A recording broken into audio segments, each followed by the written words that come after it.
Assalamualaikum warahmatullahi wabarakatuh. Perkenalkan, nama saya Narasa Fitri dengan NPM 19080310006. Di sini saya akan berbagi tentang praktikum saya yang kedua, farmakognosi yang kedua, masih tentang simplisia. Simplisia yang pertama itu saya mengambil amilum oriza, yaitu pati beras. Mikroskopisnya terlihat butiran panjang banyak, tunggal atau majemuk, hilus tidak terlihat jelas dan tidak ada lamela konsentrasi. Yang kedua, saya mengambil amilum manihot, yaitu tapioka. Mikroskopisnya itu berupa butiran tunggal dan jaringan berkelompok, agak bulat dan panjang banyak, berbentuk topi baja, hilus terletak di tengah, bentuk garis, dan bercabang 3 dengan lamela yang tidak jelas. Ketiga itu saya mengambil sapan lignum kayu secang. Mikroskopiknya itu terlihat serabut silam, serabut pembuluh kayu. Yang keempat itu Simplicia alstoniae cortex atau kulit pule. Mikroskopiknya serabut, sel batu, hablur kalsium oksalat, jaringan gabus, dan butir pati. Yang kelima itu ada Caryophyllus atau bunga cengkeh.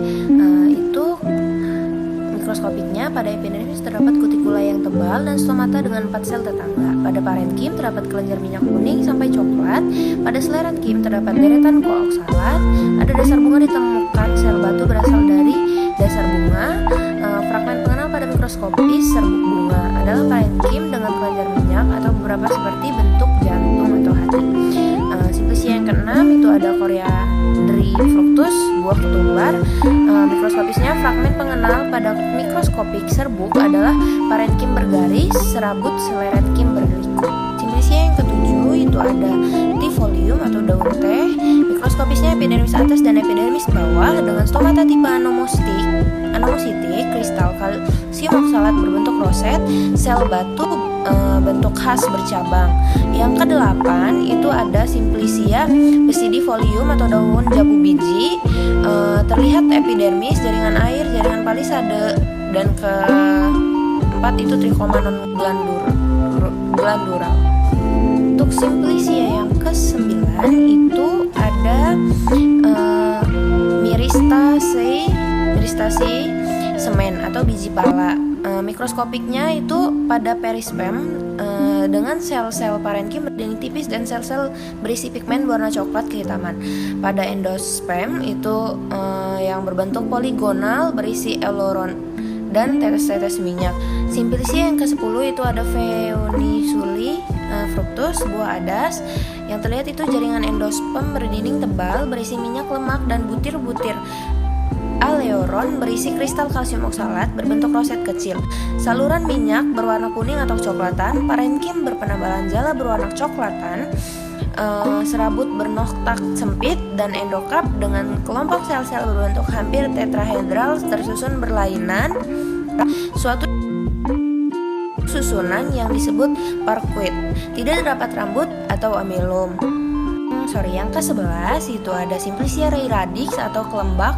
Yang terlihat itu jaringan gabus warna coklat, parenkim phloem trachea dengan penebalan Y, jala cincin dan spiral. Ciri khas adanya kristal kalsium oksalat lepas berbentuk seroset dan besar. Amilum berbentuk bulat telur mono di triadelphis. Yang ke-12 itu ada Simplicia calamirizoma, rimpang jaringau.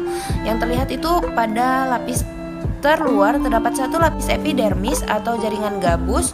Lalu yang ke-13 itu ada Guazumifolium atau daun jati Belanda. Yang terlihat itu fragmen pengenal pada mikroskopik serbuk daun adalah penutup bentuk bintang, rambut gajah, kalsium oksalat bentuk prisma. Yang ke-14 itu ada Orthopison folium atau daun kumis kucing. Yang terlihat itu memiliki kutikula yang tebal, stomatanya diasitik, terdapat rambut penutup berbentuk kerucut terdiri dari 1-2 sel. Rambut kelenjarnya tipe Lamiaceae yang terdiri dari 1 sel tangkai dan 4-6 sel kepala. Baik, sekian penjelasan dari saya. Apabila ada kekurangan saya mohon maaf. Saya akhiri. Assalamualaikum warahmatullahi wabarakatuh.